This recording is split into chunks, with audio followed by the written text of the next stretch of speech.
Para começar o trabalho, nós precisamos saber o que é um aminoácido. Pois bem, um aminoácido é uma molécula formada por carbono, hidrogênio, oxigênio e nitrogênio, e em alguns casos ainda possui enxofre. Essa molécula constitui partes importantíssimas das proteínas, formando assim as macromoléculas. Tendo isso em mente, a gente sabe que os aminoácidos são moléculas orgânicas, e elas possuem dois grupos, a carboxila e o amino. Esses dois grupos estão ligados ao carbono alfa, e ao observar a imagem aqui do lado, vemos ele no centro do aminoácido, em que ele está se ligando ao grupo amino, ao grupo carboxila, a um hidrogênio de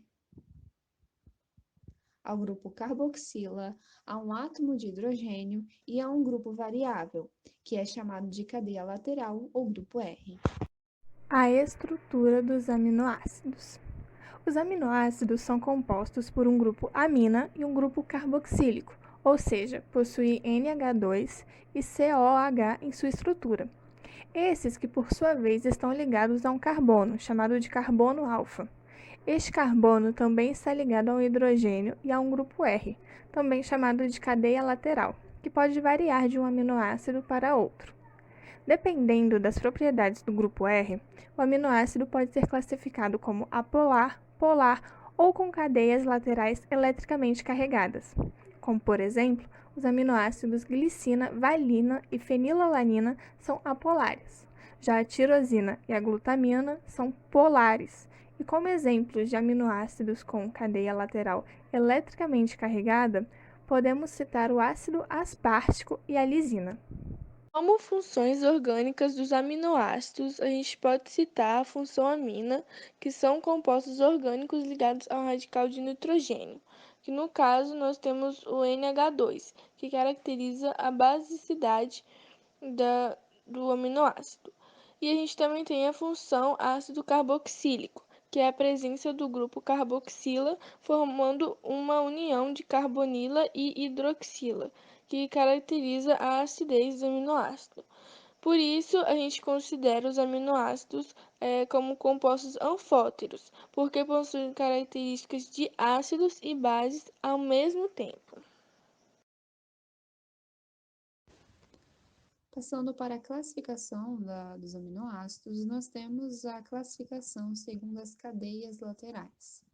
Sabendo disso, esses aminoácidos eles são agrupados de acordo com essas cadeias. E dessa forma, a gente pode dividir eles em quatro grupos, onde nós temos aminoácidos com cadeias laterais apolares, onde nós temos aqui vários exemplos nos slides, onde a gente tem a glicinina, a leucina, a prolina, fenilanina e etc.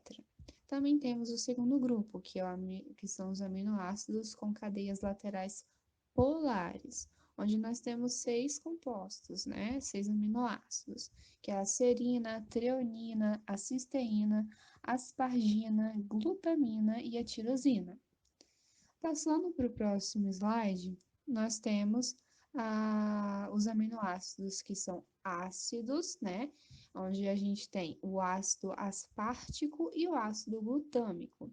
E também temos aqui do ladinho os aminoácidos que são básicos, que são a lisina, a arginina e a histidina. Passando para o próximo slide, nós vamos continuar com a classificação dos aminoácidos, mas agora eles são divididos em aminoácidos essenciais e não essenciais. Começando pelos aminoácidos essenciais, nós vemos que o organismo não consegue produzir eles sozinho. Nós temos que consegui-los por meio de alimentos ou suplementos alimentares. Mas a partir de que alimentos que nós vamos conseguir adquirir esses nutrientes? A partir de alimentos de origem animal, pois eles possuem uma variedade muito grande desses aminoácidos essenciais. Já os alimentos de origem vegetal, em sua maioria, eles não possuem uma variedade tão grande desses nutrientes. No total, esses aminoácidos essenciais totalizam 8, e alguns exemplos deles são o triptofano, a isoleucina, a felinalina e a treonina. Já os aminoácidos não essenciais, o organismo consegue sim produzir eles sozinho. Eles são sintetizados pelo fígado, né? Ou seja, são transformados em proteínas que depois vão ser utilizados pelo nosso corpo. Ao total, nós temos 12 aminoácidos não essenciais. E alguns exemplos deles são a alanina, a glicina, a glutamina e a tirosina. Os aminoácidos saturados, ou seja, que fazem ligações simples, são a glicina, a alanina, a fenilalanina, lisina, o ácido aspartico, o ácido glutâmico, a asparagina, a valina, a isoleucina, leucina, a arginina, a glutamina, a cisteína, metionina, a serina, a treonina e a prolina. Já os aminoácidos insaturados, que fazem ligações duplas, são a tirosina, o triptofano e a histidina. Agora eu vou estar falando sobre a classificação da cadeia carbônica dos 20 aminoácidos quanto ao fechamento e disposição dos átomos. A valina, a isoleucina e a leucina são os 3 aminoácidos que têm a cadeia ramificada e aberta.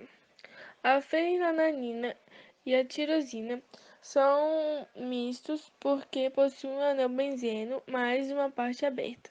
E a histidina e a prolina são mistas porque têm um anel não aromático mais uma parte aberta.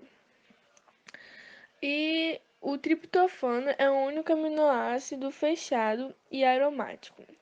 Já os demais aminoácidos, que são a glicina, a alanina, a lisina, a arginina, o ácido aspartico, o ácido glutâmico, a asparagina, a glutamina, a cisteína, a metionina, a serina e a treonina, são aminoácidos que possuem a cadeia aberta e linear. Bom, agora vamos então falar um pouquinho sobre a estrutura dessas proteínas. Bom, as proteínas, elas são formadas pela união dos aminoácidos. E os aminoácidos, então, unidos entre si, eles só se devem a isso por causa das ligações peptídicas. As moléculas, resultantes da união de aminoácidos são denominados, então, peptídeos.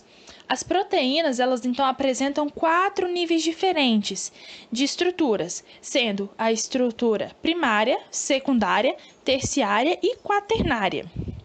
Agora eu vou estar falando um pouquinho sobre cada uma das 4 estruturas.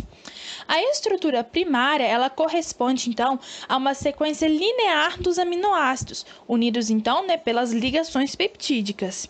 Em algumas proteínas, a substituição de um aminoácido por outro pode causar doenças ou até mesmo levar à morte.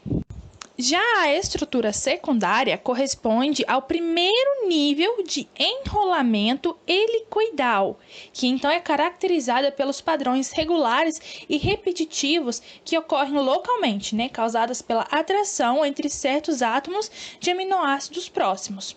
Os 2 arranjos locais mais comuns que correspondem à estrutura secundária são a alfa-hélice e a beta-folha, ou a beta preguiada. Na terceira estrutura, ela corresponde então ao dobramento da cadeia polipeptídica sobre si mesma. Então, nessa terceira estrutura, a proteína ela assume uma forma tridimensional específica, devido ao enrolamento global de toda a sua cadeia polipeptídica. Já, por último, a estrutura quaternária, ela então será correspondente a 2 ou mais cadeias polipeptídicas, seja idêntica ou não, e que se agrupem e se ajustem para formar a estrutura total da proteína. Olá, eu vou estar falando um pouquinho sobre as funções dos aminoácidos no corpo humano. A principal função dos aminoácidos é atuar como parte da estruturação das moléculas de proteína, que elas são as responsáveis por grande parte dos processos do corpo humano. Além disso, os mesmos também são importantes no transporte e no armazenamento de nutrientes. Tudo isso em nosso organismo é fruto dos trabalhos das proteínas e, consequentemente, dos aminoácidos. Os aminoácidos, eles também influenciam sobre a função dos nossos órgãos, glândulas, tendões e artérias, auxiliam na cura de feridas e na respiração dos tecidos. Também são fontes de energia e regulam quase todos os processos metabólicos que envolvem o nosso corpo humano. Cada um dos 20 aminoácidos tem funções específicas, resultando em diferentes ações e benefícios ao nosso organismo. Alguns deles são, então, a glutamina, que é abundante no sangue e no tecido muscular, fortalece o nosso sistema imunológico e favorece a saúde do nosso sistema intestinal. A lisina, que estimula o desenvolvimento do corpo, pois ela auxilia, então, no aumento da produção natural de GH, que é o conhecido, o hormônio do crescimento. A leucina, que auxilia principalmente na reparação, e recuperação das fibras naturais, acelerando o processo de cicatrização dos nossos ossos, peles e tecidos. A valina, que atua principalmente na reparação dos tecidos musculares e reduz o apetite. A alanina, que contribui nas funções do metabolismo para fortalecer e obter mais energia. E a arginina, que melhora principalmente a memória, aumenta o seu foco e a concentração, além de ajudar na resistência física do seu corpo. Bom, eu vou estar falando agora também sobre um pouquinho das curiosidades dos aminoácidos. Os aminoácidos, como com cadeia aromatizada, que são aqueles que têm a presença do anel de benzeno, como se pode observar na primeira figura, que é o caso do triptanofano, tirosina, fenilanina e histidina, Esses aminoácidos, eles têm a capacidade de absorver a luz da faixa ultravioleta. E essa propriedade, ela é muito explorada na caracterização das proteínas. Na segunda imagem, onde nós temos a leucina, isoleucina e valina, elas são conhecidas, por terem principalmente a sua cadeia R ramificada, E elas são muito utilizadas, como fonte de energia para os músculos, para exercícios de longa duração e pesados também, Na terceira imagem, nós temos o triptanofano, que é o percussor principal e neurotransmissor muito importante, que é ele o responsável por transportar, então, a serotonina, como nós podemos ver.